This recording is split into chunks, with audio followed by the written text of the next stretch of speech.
In almost every city, every weekend, there's a familiar question floating in the air. Are you coming out tonight? For some people, the answer is always quick, bright, enthusiastic. But for you, there's a pause, a small, quiet hesitation that says, actually, I'd rather stay home. Maybe you've been made to feel guilty for that answer. People joke that you're boring, antisocial, or wasting your time. They send you pictures from bars, concerts, rooftops, and right, you should be here. But what if, deep down, you already are exactly where you're meant to be? There is a kind of life that doesn't need neon lights to feel bright.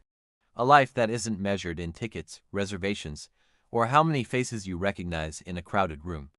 It's measured in small rituals, quiet mornings, and the strange relief of closing the door behind you. If you are the one who chooses the room instead of the crowd, the book instead of the bar, the warm light of your lamp instead of the flashing lights of the club, this video is for you.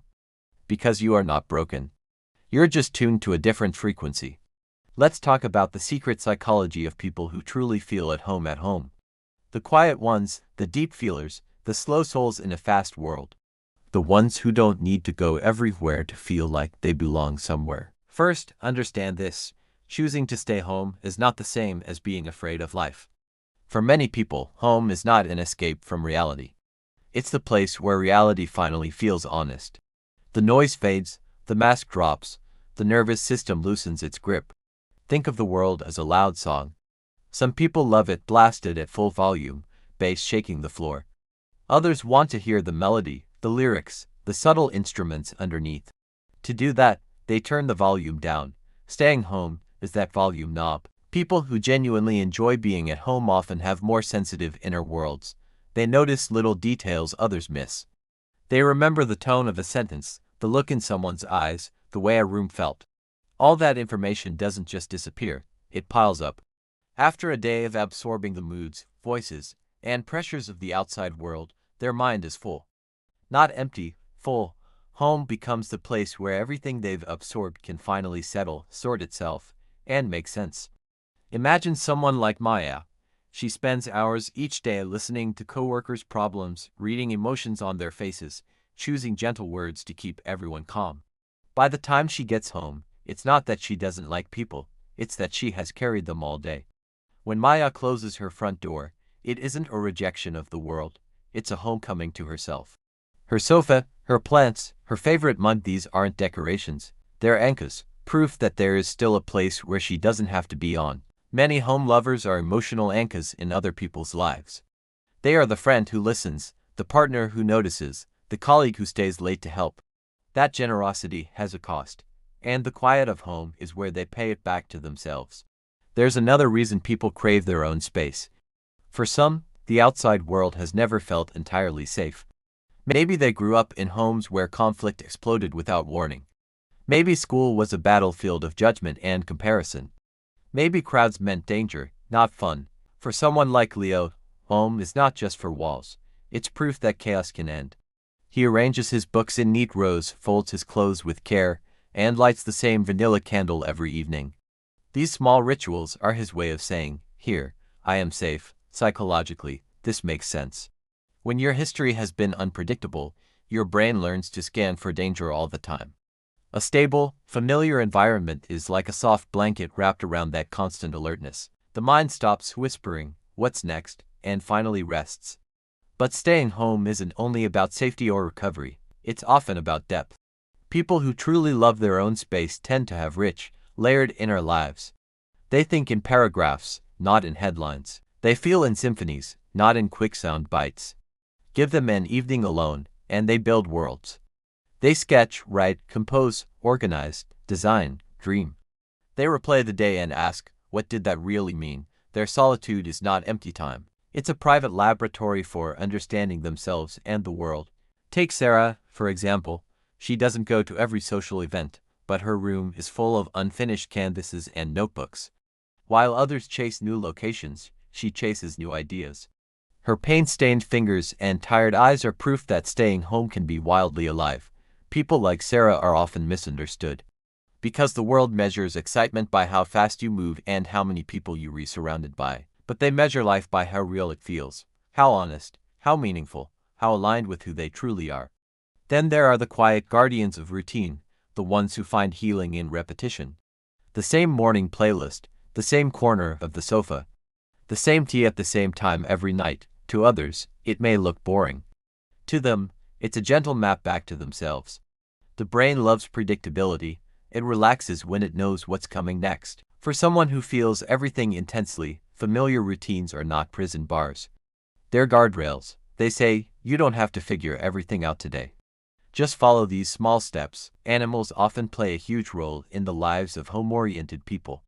A dog that greets them at the door, a cat that curls up on the keyboard, even a small pet that sits quietly nearby. These are not just pets, they are witnesses, silent companions to an inner life.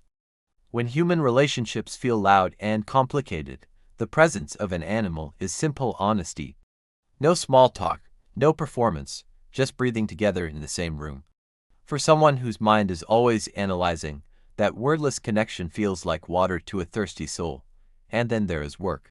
In recent years, more people have discovered what homebodies do all along. Some minds do their best work away from open office noise and constant interruption. In the quiet of their own space, they can finally follow a thought from start to finish. For someone like Amir, working from home is not about avoiding effort.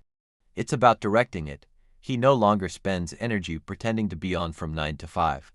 He can pour that energy into his ideas instead.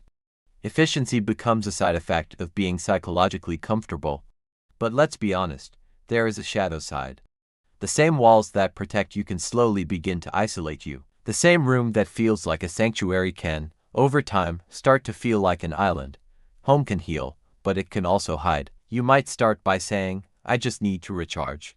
Then, I'll go out next weekend. Then, I don't really feel close to anyone anymore. The line between solitude and loneliness is thin and quiet. You rarely notice when you've crossed it. The danger is not that you enjoy your own company. The danger is when you begin to believe that no one else could ever understand you. When you use home not as a place to rest between chapters, but as a place to stop writing the story entirely.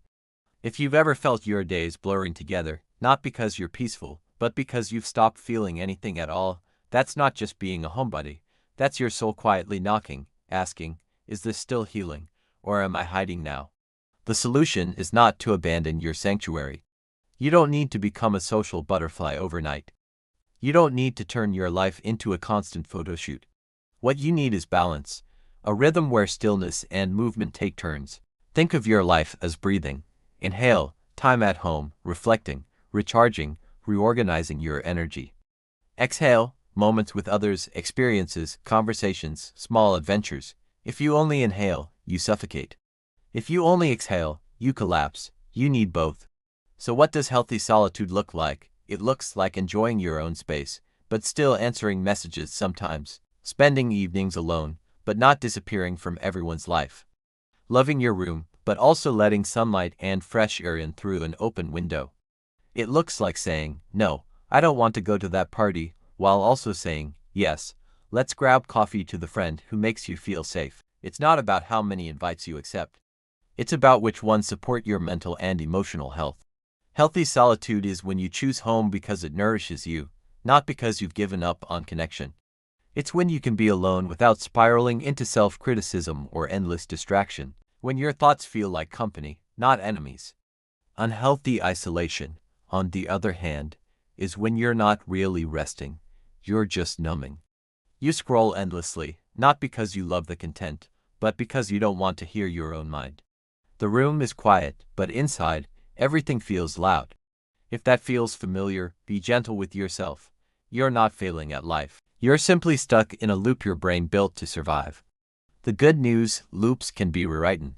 Not overnight, but in small, kind steps. Start with tiny openings, a walk around the block. A 5-minute call with someone you trust. Working from a cafe for one afternoon instead of every day from your room. You don't have to jump into chaos, just widen your world by a few centimeters. Bring the outside world into your home in soft ways, too. Books by voices different from yours, music from other cultures, films that show lives unlike your own. Let your mind travel even when your body doesn't. That way, your room doesn't become a closed circle.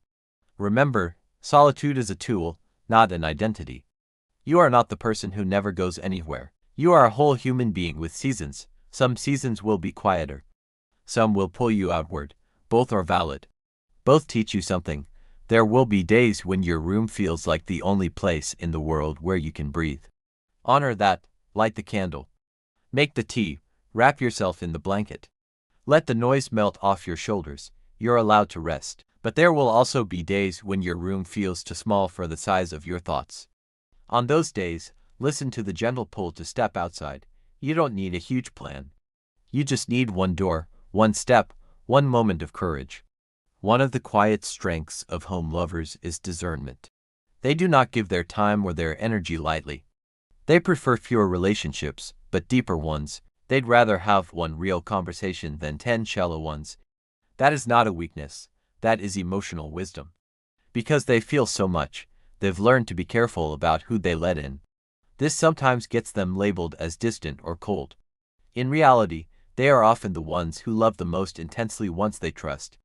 They just don't offer that depth to everyone. If you're one of these people, you might find yourself thinking, I'd rather be alone than in a room where I feel invisible.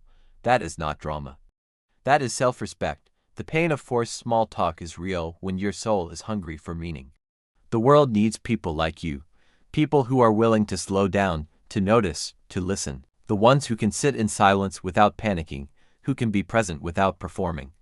You are the ones who catch what others miss in their rush to the next event. Think of the explorers who map the external world, and the explorers who map the internal one. Both kinds of explorers move humanity forward.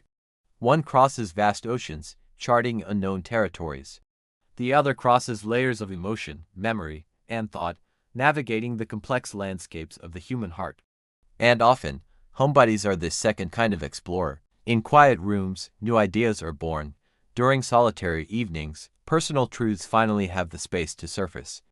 In the stillness of a small apartment, someone realizes what they truly want from life. The world might never see those moments of quiet revelation, but they are the seismic shifts that shape everything that follows. Your choice to stay home, to be in your own space, gives you the priceless opportunity to hear the whisper beneath the noise. That whisper might be telling you to create something new, to change jobs, to leave a relationship that no longer serves you, to finally heal an old wound, or simply to rest. Without the gift of solitude, that crucial whisper gets drowned out by the roar of the world. Of course, not everyone will understand this. Some will keep insisting that real life only happens outside, in crowded places, in constant, frantic motion. But you know better. You know that real life happens wherever you are fully present. And presence doesn't require a grand stage or a cheering audience. It requires honesty, the quiet honesty you have with yourself when no one else is watching. So the next time someone says, "You're always at home," you can smile a little, knowing what they can't see, because they see four walls. But you know what's truly inside them, the books that changed your entire perspective, the playlists that held you together on your toughest days, the late-night thoughts and journal entries that saved you from repeating old, destructive patterns. They don't see the Sunday afternoons you spent carefully entangling complicated childhood memories. They don't see the Monday mornings you bravely turned anxiety into a concrete plan of action. They don't see the Wednesday nights you finally cried, and then, in the quiet that followed, you forgave yourself. The world outside rarely applauds this kind of internal work, but it is the bravest, most essential kind. At the same time, it is important not to fall into the trap of believing you must choose between home and the world. This isn't a binary choice. You are allowed to have both. You can be the person who deeply loves staying in and still loves certain people fiercely. You can be the one who prefers quiet, yet still laughs loudly and freely with the right crowd. You can decorate your room like a personal sanctuary and still say yes to a spontaneous road trip every once in a while. You can work remotely most days and still make time to grab lunch with a coworker you genuinely connect with. You are not a fixed label. You are a living, changing, and evolving story. If you're watching this and thinking, "This is me," I want you to hear this loud and clear. You are not lazy just because your favorite place is your own room. You are not antisocial just because you choose the depth of a meaningful conversation over the noise of a party. You are not strange for finding a profound sense of peace where others might only find boredom. What you are is attentive. You are sensitive. You are introspective. You are protective of your precious energy. And in a world that constantly tries to pull you away from yourself, that is a quiet but powerful act of rebellion. Choosing what truly nourishes you is not selfish, it is mature, it is essential. Still, stay curious about your own patterns. Notice when staying home gives you life, and when it slowly drains it. Notice when you're resting, and when you're hiding. Notice when you feel peaceful, and when you feel stuck. Your body and your mood will tell you the difference. If you realize you've been hiding, don't punish yourself. Shame won't open the door, compassion will. Ask yourself, what is one small thing I can do this week to reconnect? Not fix everything, just reconnect. One message, one walk, one plan. On the other hand, if you feel guilty simply for enjoying your own space, release that guilt. You are not on earth to perform exhaustion in front of others. You do not owe constant availability to anyone. A quiet evening at home can be just as meaningful as any night out. One day, someone will walk into your space and understand it completely. They'll see the way you've arranged everything, the way your room is both cozy and thoughtful, and they'll say, "Oh, this is so you." And you'll realize, home is the physical shape of your inner world. Until that day, and even after, remember this, you carry home with you. It is not just your bed, your couch, your shelves. It is your ability to create calm, to set boundaries, to listen to yourself, to choose what feels true, even when others don't understand. So if tonight you once again choose the quiet room over the loud bar, don't see it as missing out. See it as tuning in to your thoughts, to your feelings, to your own unique rhythm. The world will still be there tomorrow. But this version of you, right now, is worth meeting. Take a breath, look around your space, notice what you've created, even if it's imperfect. The blanket on the chair, the mug on the table, the playlist waiting for you. These aren't just objects, they're proof that you have learned to take care of yourself in your own way. You're not behind, you're not late, you're not failing because you're not everywhere at once. You're allowed to live at a different speed, to grow quietly, to heal quietly, to build a life that feels good from the inside, even if it looks uneventful from the outside. This is your permission to embrace the way you're wired, to love your home without apology, to choose the soft, slow, meaningful version of life when you need it, and to step outside, not because you're pressured to, but because you're ready to. If this spoke to you, it's because a part of you already knew these truths. You've always felt different, but you couldn't always put it into words. Now you can. You're not antisocial. You're intentional. You're not hiding from life. You're shaping it carefully. So tell me, quietly, honestly, what does home mean to you? Is it a room, a feeling, a person, a moment? Whatever it is, honor it, protect it.